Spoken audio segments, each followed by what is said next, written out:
नमस्कार, आगाज टाइम्स देख रहे हैं आप। मैं हूं आपके साथ पलक शर्मा। खबर लखनऊ से है। आम आदमी पार्टी के यूपी प्रभारी राज्यसभा सदस्य संजय सिंह की प्रेस कॉन्फ्रेंस हुई। आम आदमी पार्टी अपने तीसरे चरण की पदयात्रा शुरू करने जा रहा है, जो कि 16 जनवरी से शुरू करने जा रही है और साथ ही 22 जनवरी तक चलेगी। तीसरे चरण में रोजगार दो, सामाजिक न्याय दो और जो 90 से 100 किलोमीटर ये पदयात्रा चलेगी। मिर्जापुर से शुरू होकर वाराणसी तक जाएगी। प्रयागराज में नौजवान छात्रों का प्रदर्शन चल रहा। उत्तर प्रदेश में एक के बाद एक पेपर लीक हो रहे हैं। कोर्ट से कोई फैसला बेरोजगार नौजवानों के हक में फैसला आता है तो सरकार सुप्रीम कोर्ट पहुंच जाती है। पशुधन विभाग की भर्ती में आरक्षण का लिया और साथ ही हम सामाजिक न्याय यात्रा को निकल रहे हैं। वो एबीसी दलित समाज को जो आरक्षण मिला है उस मुद्दे को उठाएंगे। आरक्षण किसी बीजेपी के द्वारा नहीं दिया गया है, ये संविधान के द्वारा दिया गया है। आम जनता से आह्वान करते हैं कि आइए हमारे नंबर पर मिस्ड कॉल देकर हमारी यात्रा से जुड़िए। इस यात्रा को कामयाब बनाएं ताकि उत्तर प्रदेश सरकार मजबूत और साथ ही मजबूर लोगों को उनका हक दिला सके। यूपी सरकार के दावे और हकीकत में फर्क होता है, संजय सिंह ने कहा। पुलिस भर्ती में एज सभी बढ़नी चाहिए और साथ ही ठाए ठाए वाली पुलिस पीठ पर मोबाइल रखकर नागरिकता बता दे रही है। संजय सिंह ने और क्या कुछ कहा, सुनिए। पा रहे सफेदी आंख दिखा दीजिए, आप उनको कुछ तो करिए। धन्यवाद। 9 वर्ष की हार्दिक शुभकामनाएं। आपका नया साल मंगलमय हो, आपके जीवन में खुशियां आए, ऐसी मैं प्रभु से प्रार्थना करता हूं। आज की पत्रकार वार्ता का मकसद ये है कि आम आदमी पार्टी अपने तीसरे चरण की पदयात्रा की शुरुआत 16 जनवरी से 22 जनवरी तक करने जा रही है। आपको मालूम होगा, पहला चरण रोजगार दो, सामाजिक न्याय दो, सरयू से संगम तक चला। दूसरा चरण वोट बचाओ संविधान बचाओ, रामपुर से अमरोहा तक चला। और तीसरा चरण रोजगार दो, सामाजिक न्याय दो पदयात्रा मिर्जापुर के शहीद उद्यान से काशी के सारनाथ तक चलेगी। लगभग 90 से 100 किलोमीटर का ये रूट है। तो ये जानकारी आपके माध्यम से लोगों तक पहुंचानी थी। आज उत्तर प्रदेश में जिस तरह से लोक सेवा आयोग के सामने प्रयागराज में नौजवानों का, छात्रों का, बेरोजगारों का प्रदर्शन चल रहा है, जिस तरह से उत्तर प्रदेश में एक के बाद दूसरा पेपर लीक हो जाता है या हाई कोर्ट से स्टे हो जाता है या सुप्रीम कोर्ट से स्टे हो जाता है या हाई कोर्ट से कोई छात्रों के हक में फैसला आता है तो सरकार सुप्रीम कोर्ट चली जाती है। यह जो पूरा खेल रोजगार के नाम पर हो रहा है, बेरोजगारों के साथ जो धोखाधड़ी का काम हो रहा है, उस मुद्दे को हम इस यात्रा के दौरान उठाएंगे। लेखपाल की परीक्षा का पेपर लीक, दरोगा सिपाही की परीक्षा का पेपर लीक, पीसीएसजे की परीक्षा का पेपर लीक और जो परीक्षाएं हो रही हैं उसमें आरक्षण का घोटाला कर दो, यानी कोई ना कोई गड़बड़ी कर दो जिसके कारण से नौकरियां ना मिलने पाए नौजवानों को। 69,000 शिक्षकों की भर्ती में ओबीसी का आरक्षण खा लिया। बांदा विश्वविद्यालय की भर्ती में ओबीसी का आरक्षण खा लिया। लखीमपुर कोऑपरेटिव बैंक की भर्ती में ओबीसी का आरक्षण खा लिया। पशुधन विभाग के भर्ती में वहां पे आरक्षण खा लिया। तो सामाजिक न्याय का जो मुद्दा हम उठा रहे हैं उसके पीछे सबसे बड़ी वजह यह है कि आरक्षण जो ओबीसी का, एससी का, एसटी का संवैधानिक हक है, वो किसी बीजेपी के द्वारा मिला हुआ हक नहीं है, संविधान के द्वारा मिला हुआ अधिकार है। उसमें भी गड़बड़ी और घोटाला उत्तर प्रदेश के अंदर हो रहा है। और साथ ही साथ कभी हम देखते हैं पासी समाज के बुजुर्ग को पेशाब चटवाई जाती है, कभी हम देखते हैं कथावाचक की चुटिया काट ली जाती है, कभी हम लोग देखते हैं कि एक सीआरपीएफ के जवान को घोड़ी पे नहीं चढ़ने दिया जाता। ये तमाम सामाजिक भेदभाव की घटनाएं उत्तर प्रदेश में हो रही हैं। तो ये सारे मुद्दे भी हम लोग इस यात्रा के दौरान उठाएंगे और एक बड़ा वर्ग जो बेरोजगारी से इस वक्त त्रस्त है वो चाहे बुनकर समाज का हो, वो चाहे रेहड़ी पटरी वाले हों जिनकी दुकानों पर बुलडोजर चला दिया जाता है, वो चाहे रोजगार सेवक हों, आशा बहुएं हों, आंगनबाड़ी हों, शिक्षा मित्र हों, 8वां पेंशन के लिए जूझ रहे लोग हों, जो लोग भी अपने हक के लिए, अधिकार के लिए, रोजगार के लिए संघर्ष कर रहे हैं, अपने आप को नियमित करने के लिए संघर्ष कर रहे हैं, या जो सरकारी कर्मचारी हैं और बाद में पेंशन के लिए संघर्ष कर रहे हैं, मैं सबका आह्वान करता हूं, आइए इस यात्रा से जुड़िए। हमारा मिस्ड कॉल नंबर वही है जो पहले की 2 यात्राओं में था, 750004 0004 750004 0004।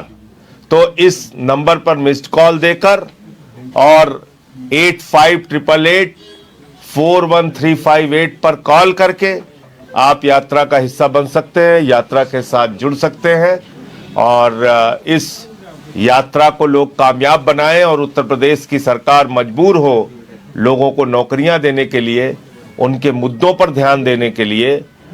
ये आम आदमी पार्टी का प्रयास है और जहां हम सत्ता में हैं वहां काम करके दिखाते हैं, जहां विपक्ष में है वहां जनता की लड़ाई लड़ने का काम करते हैं।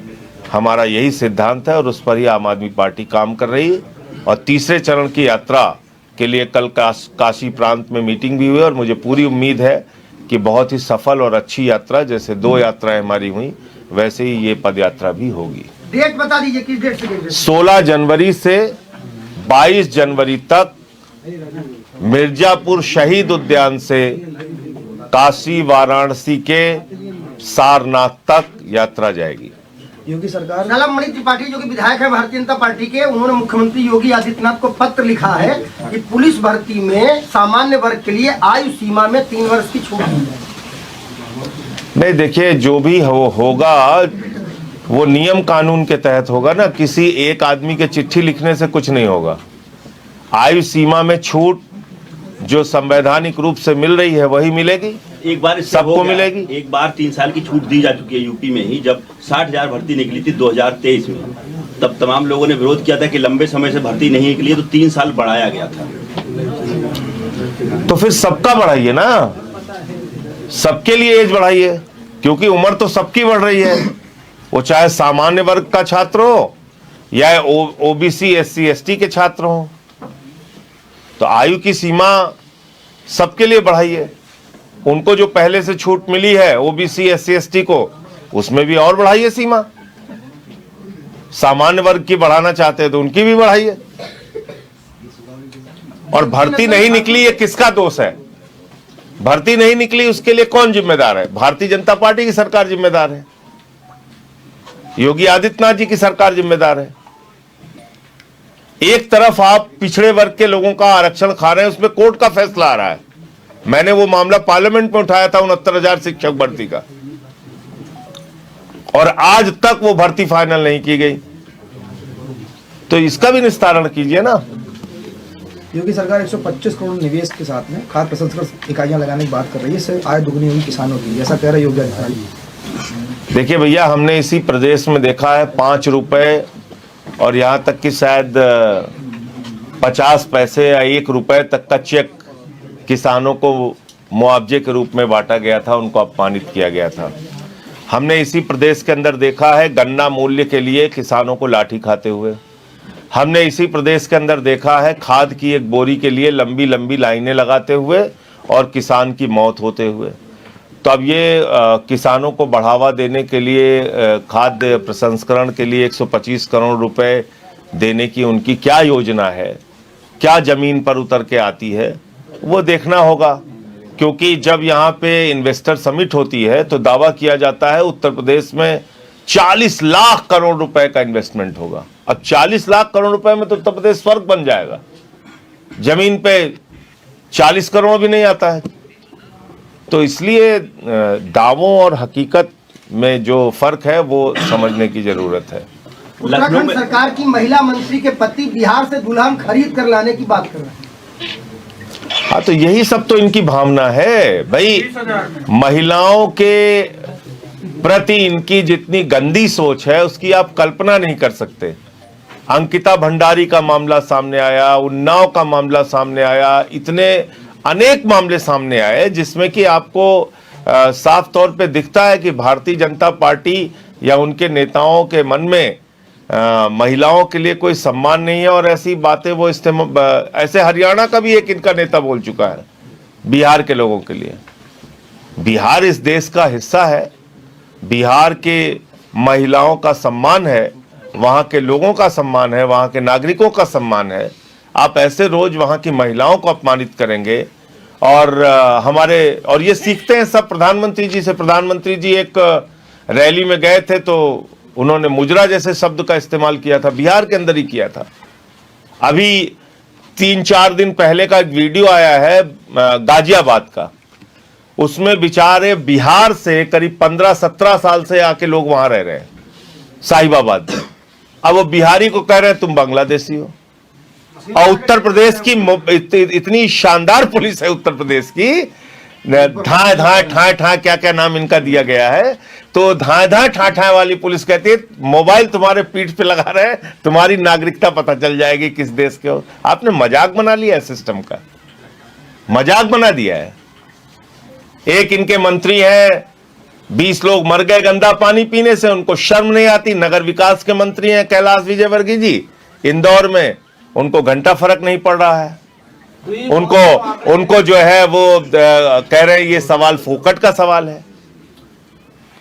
ये जो मौत के आंकड़े हैं ये 30 बताए जा रहे हैं, लेकिन जो ऑफिशियल है वो 20 है, तो क्या 30 है उससे ज्यादा हो सकते हैं? देखिए ये तो जांच का विषय है। मैं तो ये कह रहा हूं कि इसमें पूरी पड़ताल इस बात की होनी चाहिए। इंदौर देश के सबसे स्वच्छ शहरों की सूची में एक है, नंबर 1 पर है। और वहां ये गंदे पानी की शिकायत कोई एक दिन की नहीं है, ये लंबे समय से वहां इस शिकायत आ रही थी।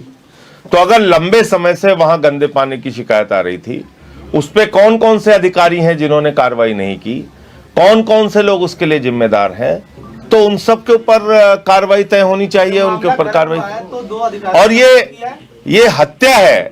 देखिए एक होती है लापरवाही, एक होती है लापरवाही के कारण हत्या। लापरवाही के कारण हत्या का मामला है ये। SIR को लेके 6 जनवरी को ड्राफ्ट पोल इलेक्शन कमीशन निकालेगा। आपकी पार्टी की क्या तैयारी है? डिटेक्शंस जो भी डिलीट हुए हैं उसकी आपकी पार्टी में ऐसा कोई वॉर रूम है जिससे वो चेक करेंगे? देखिए बिल्कुल करेंगे, और हमने अब तक सबसे आगे बढ़कर इस मामले को उठाया है। और ये बड़ी अजीब बात है कि राज्य सरकार के कर्मचारियों ने 2 काम किया। एक, ग्रामीण चुनाव संपन्न कराने के लिए, जिला पंचायत और ग्राम पंचायत BDC का चुनाव संपन्न कराने के लिए उन्होंने ग्रामीण मतदाताओं की सूची तैयार की राज्य निर्वाचन आयोग ने। इसी राज्य सरकार के कर्मचारी, इसी योगी सरकार के कर्मचारी, और उन्होंने बताया कि ग्रामीण मतदाताओं की संख्या है 12 करोड़ 69 लाख। 12 करोड़ 69 लाख। और एक केंद्रीय निर्वाचन आयोग की देखरेख में SIR चलाया गया जिसमें ग्रामीण और शहरी दोनों मतदाताओं की संख्या का आकलन किया गया, और वो कहा जा रहा है 12 करोड़ 55 लाख। तो ये तो बड़ी मतलब आश्चर्य की बात है, हैरान करने वाली बात है कि एक ही राज्य सरकार के कर्मचारी ग्रामीण मतदाताओं की संख्या बता रहे हैं 12 करोड़ 69 लाख, और उसी राज्य सरकार के कर्मचारी जो SIR कर रहे हैं वो ग्रामीण और शहरी दोनों मिला के बता रहे हैं 12 करोड़ 55 लाख। तो शहरी मतदाता जो 4 करोड़ के ऊपर है वो कहां चले गए? वो कहां चले गए? ये तो बड़ी अजीब सी बात है जिसके बारे में मुख्यमंत्री जी को बयान देना चाहिए आके। मोदी योगी का ऐसा करिश्मा है, 4-4 करोड़ लोग गायब हो जा रहे हैं। 4-4 करोड़ लोग, जनसंख्या नियंत्रण पता ही नहीं है। नहीं, उस जनसंख्या नियंत्रण में सब निपट रहे हैं, ये भी ध्यान रखिएगा, सबको निपटा रहे हैं। और एक बात समझिए, 1 करोड़ 26 लाख आपने शिफ्टेड की कैटेगरी में रख दिया। आपने पता किया कि जो व्यक्ति गाजीपुर का, बलिया का, सुल्तानपुर का, फैजाबाद का, लखनऊ का जो व्यक्ति जाके रह रहा है अहमदाबाद में, सूरत में, चेन्नई में या मुंबई में, उसका वहां पर वोट बना भी है कि नहीं बना है? आपने ये जानने की कोशिश की? नहीं की। और 1,26,00,000 लोगों के आपने कहा कि ये शिफ्ट हो चुके हैं, तो अपने मताधिकार से ही वंचित हो जाएगा, ना यहां पे वोट दे पाएगा, ना जहां गया वहां वोट दे पाएगा। दूसरी बात, 84 या 86 लाख लोग करीब हैं जिनको आपने डाल दिया अनट्रेसेबल के कैटेगरी में, यानी मिले ही नहीं। अब ये कैटेगरी क्या है? जो बीएलओ के ऊपर दबाव बना, उन्होंने घर बैठे कह दिया नहीं मिले नहीं मिले नहीं मिले, कट गया आदमी। अब घूमते रहो तुम, बाप दादा के जन्म प्रमाण पत्र दिखाते रहिए आप अपना वोट बनवाने के लिए। तो इस प्रकार से जो गड़बड़ियां की गई हैं, ये तो मैं बार बार इस बात को कह रहा हूं कि ये सीधा हमला लोकतंत्र के ऊपर है, चुनावी प्रक्रिया के ऊपर है। चुनाव आयोग को एसआईआर कराने का कोई संवैधानिक अधिकार नहीं है, और अभी आरटीआई में भी उन्होंने कहा है कि हम तो ये गवर्नमेंट के आदेश पे कर रहे हैं, उनको कोई संवैधानिक अधिकार नहीं है। यानी कि मोदी योगी के आदेश पर, केंद्र सरकार के आदेश पर ये चल रहा है मामला। संजय जी, देवरिया जेल में अमिताभ ठाकुर को रखा गया है, वो आमरण अनशन पे हैं अभी तक, और उनके आरोप बहुत बड़े हैं सरकार पे। क्या देखिए, मैं ये देख रहा हूं कि उनके साथ जो एक आदमी आईजी लेवल का अधिकारी रहा, आईपीएस रहा, अमिताभ ठाकुर जी के साथ बार बार ऐसी जिसको कहा जाए कि प्रशासनिक गुंडागर्दी उन्हीं के सिपाही, उन्हीं के पुलिस वाले करते हैं, और उनको फर्जी मामलों में फंसा के जेल में डाला जाता है। परेशानी ये है कि जो मुद्दा वो उठाते हैं उससे सरकार परेशान होती है, तो बजाय इसके कि उसका समाधान करें, उनके साथ इस तरह से डील करना, उनको दबाना, उनको जेल में डालना, ये बहुत ही अपमानजनक है और गलत है। उनके साथ ये एक जिसको कहा जाए तानाशाही पूर्ण आचरण है सरकार का, और उनको छोड़ना चाहिए, उनसे माफ़ी मांगनी चाहिए प्रशासन को। प्रयागराज में माघ मेले में स्वर्गीय मुलायम सिंह यादव जी की तस्वीर प्रशासन ने नहीं लगने दी, इसको आपकी पार्टी कैसे देगी? कहाँ पे? माघ मेले में वहाँ पे एक नेता है संदीप यादव, जिन्होंने पिछली बार बहुत दूध पिलाया, बहुत कुछ काम किया, लेकिन अब की बार स्वर्गीय मुलायम सिंह यादव जी की तस्वीर प्रशासन ने नहीं लगने दी, इसको आपकी पार्टी कैसे? नहीं, वहाँ तो सभी संस्थाओं और राजनीतिक दलों के द्वारा शिविर लगाया जाता है, और उसमें लोग अपने नेताओं की या जो धर्मगुरु होते हैं उनकी भी फोटो लगाते हैं। तो इसमें किस बात की आपत्ति है, मुझे समझ में नहीं आ रहा है। और इसी प्रकार की छोटी छोटी हरकतें उत्तर प्रदेश की सरकार और बीजेपी वाले करते हैं, उनको लगता है इसी से उनको मेडल मिल जाएगा, तो यही काम कर रहे हैं। अच्छा, भारतीय जनता पार्टी के नए प्रदेश अध्यक्ष पंकज चौधरी आ गए हैं और शुरुआत हो गई है, ब्राह्मण समाज की बैठक को लेकर पत्र लिख दिया। अब इस पे ब्राह्मण समाज के लोगों को या ब्राह्मण समाज के विधायकों को अपनी बात कहनी चाहिए, उनको अपना विरोध दर्ज कराना चाहिए। लेकिन जिस तरह से पंकज चौधरी ने खबरें आई अखबारों में और मीडिया में कि डांट लगाई और फटकार लगाई, ये तो बहुत ज़्यादा अपमानजनक है कि आपने एक बैठक कर ली अपने कुछ मुद्दों को लेके, तो उसके लिए डांटे फटकारे जा रहे हैं, वो ठीक नहीं है। अभी असम में चुनाव होने वाला है और वहाँ पे भी हेमंत बिस्व शर्मा प्लानिंग कर रहे हैं कि 8 से 10 हजार फरवरी में लोगों को ट्रांसफर, महिलाओं को ट्रांसफर कर दिए जाएंगे। तो ये मॉडल, वैसे बिहार में देखा था कि मॉडल कोड ऑफ कंडक्ट नहीं फॉलो हुआ था, ठीक है, और ऑपोजिशन पार्टियों ने बहुत विरोध किया था। इसको अभी असम में अगर वो ट्रांसफर कर देंगे तो ऑपोजिशन पार्टी और खासकर आपकी पार्टी का इस पे क्या रुख होगा? देखिए, तेलंगाना में केसीआर ऐसी स्कीम किसानों के लिए ला रहे थे और 6 महीने पहले ला रहे थे, तो उसके ऊपर रोक लगा दी गई थी। उसकी तो सारी डिटेल्स है। तो आप सेलेक्टिव नहीं हो सकते ऐसे मामलों में। अगर चुनाव आयोग को लगता है कि भाई किसी सरकार ने नीतिगत फैसला लिया है, वो बात अलग है, लेकिन अगर कोई इंटेंशन है उसके पीछे सिर्फ चुनाव जीतने का, तो उसको तो चुनाव आयोग को गंभीरता से लेना चाहिए। और एक और सवाल मेरा है, अभी जैसे बहुत सारे पत्रकार थे जिसको हम गोदी मीडिया हाईलाइट करते थे, उसमें से कुछ पत्रकार अब सरकार के खिलाफ बोल रहे हैं, इसको आप कैसे देखते हैं? लखनऊ, अब हमारे यहाँ अवधि में एक कहावत है कि भीतरा का मार दही जरूर जाने, तो अब उससे ज्यादा और कुछ नहीं कहेंगे। भीतर की क्या मार है तो वो ही लोग बता सकते हैं। देवकीनंदन ठाकुर के विरोध के बाद बीसीसीआई ने निर्देश दिए हैं शाहरुख खान की टीम को कि मुस्तफिजुर रहमान को हटा दिया। तो ये पहले से सो रहे थे क्या? बीसीआई वाले जो हैं ये पहले कुंभकर्ण की नींद सो रहे थे क्या? अच्छा मुझे आप बताइए, कल से मैं एक सवाल पूछ रहा हूं, किसी ने जवाब नहीं दिया कि भाई शाहरुख खान ने क्रिकेट का खिलाड़ी रख लिया, वो देशद्रोही है, और हमारे प्रधानमंत्री ने शेख हसीना को रखा हुआ है, तो वो क्या है? उनको किस संज्ञा, किस उपाधि से आप नवाजेंगे?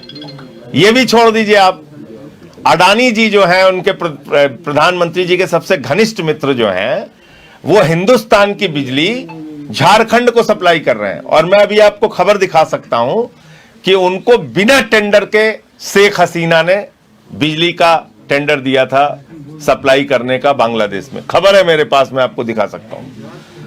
तो झारखंड की बिजली आप बांग्लादेश को दे रहे हैं, उन बांग्लादेशियों को जो हिंदुओं के ऊपर अत्याचार कर रहे हैं, उन बांग्लादेशियों को जो हिंदुओं के साथ दरिंदगी कर रहे हैं, उस मसले पर प्रधानमंत्री अब तक एक शब्द नहीं बोलते। उसकी बिजली की सप्लाई रुकनी चाहिए, उसका धंधा वहां बंद होना चाहिए, नहीं बोलते। और इतना ही नहीं, 97,000 करोड़ रुपए का सालाना व्यापार है हिंदुस्तान के व्यापारियों का बांग्लादेश में। मैं आंकड़ों सहित आपके सामने बोल रहा हूं, 97,000 करोड़। और ये जो मुस्तफिजुर रहमान है, ये गांगोली की टीम से भी खेल चुका है, हैदराबाद की टीम से खेल चुका है, राजस्थान रॉयल्स से खेल चुका है, चेन्नई सुपर किंग्स से खेल चुका है, दिल्ली की टीम से, सब टीम से खेल चुका है। ये पाकिस्तान के खिलाड़ियों पर बीसीसीआई ने रोक लगा रखी है, आईपीएल में वो नहीं आ सकते। बांग्लादेश पे क्यों नहीं लगाई थी? अच्छा एक चीज और बताइए, 55% शेयर इसमें शाहरुख खान का है और 45% शेयर इसमें जूही चावला और उनके पतिदेव का है। तो कल से और परसों से जूही चावला और उनके पतिदेव का नाम क्यों नहीं लिया गया? तो आप इस देश की जनता को कब तक बेवकूफ बनाते रहेंगे? अडानी पे नहीं बोलेंगे, शेख हसीना पे नहीं बोलेंगे, पाकिस्तान के साथ क्रिकेट खेला गया, पाकिस्तान के साथ क्रिकेट खेला गया, उस पे नहीं बोलेंगे। इंडिया की टीम अभी जाएगी और बांग्लादेश की टीम आएगी, उस पर कुछ नहीं बोल रहे हैं। तो सरकार सामने नहीं आती। प्रधानमंत्री जी को वहां हो रही हिंदुओं के साथ बर्बरता, दरिंदगी और हैवानियत के मामले में हस्तक्षेप करना चाहिए, अपना विरोध दर्ज कराना चाहिए। जो यूनुस वहां के सरकार के अगुआ हैं, उनसे बात करनी चाहिए, सख्त लहजे में बात करनी चाहिए। प्रधानमंत्री जी तो सबको कहते थे लाल पीली नीली आंख दिखाओ, अब एको तरह की आंख नहीं दिखा पा रहे हैं, सफेदी आंख दिखा दीजिए आप उनको, कुछ तो करिए। धन्यवाद। इस खबर में बस इतना ही। ऐसी खबरों से लगातार जुड़े रहने के लिए बने रहें हमारे साथ और देखते रहें आगाज टाइम्स।